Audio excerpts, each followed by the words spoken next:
La justification du profit, c'est de rétribuer ceux qui prennent des risques. Des gens prennent des risques et gagnent. Mais beaucoup de ces risques ne sont pas des risques productifs. Si je vais au casino à Las Vegas, que j'utilise mon propre argent pour jouer à la roulette ou au blackjack, je prends un risque.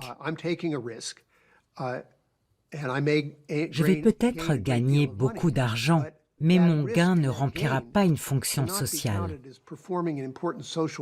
Les travailleurs aussi prennent des risques en prenant un nouveau boulot, par exemple. Si le boulot ne marche pas, ils perdent tout. Mais si le boulot continue, ils ne deviennent pas pour autant de riches capitalistes. Il y a des tas de gens qui courent des tas de risques tous les jours et qui ne font pas de profit. À commencer par les salariés, il y a quand même beaucoup plus d'accidents du travail que d'accidents d'actionnariat. Et pourtant, les salariés finissent pas millionnaires. Moi-même, je fais du vélo dans Paris tous les jours. Je traverse la place de la Bastille. J'ai le sentiment de courir un risque et j'en ressors pas plus riche à la fin. Donc, on pourrait dire que le profit rémunère le risque, mais à condition que le risque soit couru par le capital. Ce qui nous ramène à la question de départ, pourquoi le capital touche-t-il un profit?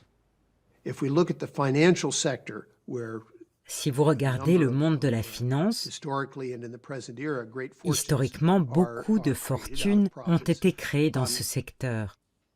D'un côté, on peut dire oui, ces financiers puissants ont pris des risques.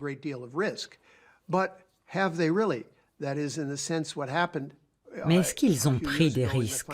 Ce qui s'est passé en 2008 et 2009 dans la crise financière était très éclairant. Ils ont été protégés des risques par le gouvernement, ils ont pris des risques avec l'argent des autres. Est-ce que c'est vraiment prendre un risque si on ne risque pas son propre bien-être? Si ma banque est trop grande pour faire faillite, je suis protégé. Donc en un sens, leur richesse et leur puissance venaient de leur position, pas des risques qu'ils ont pris.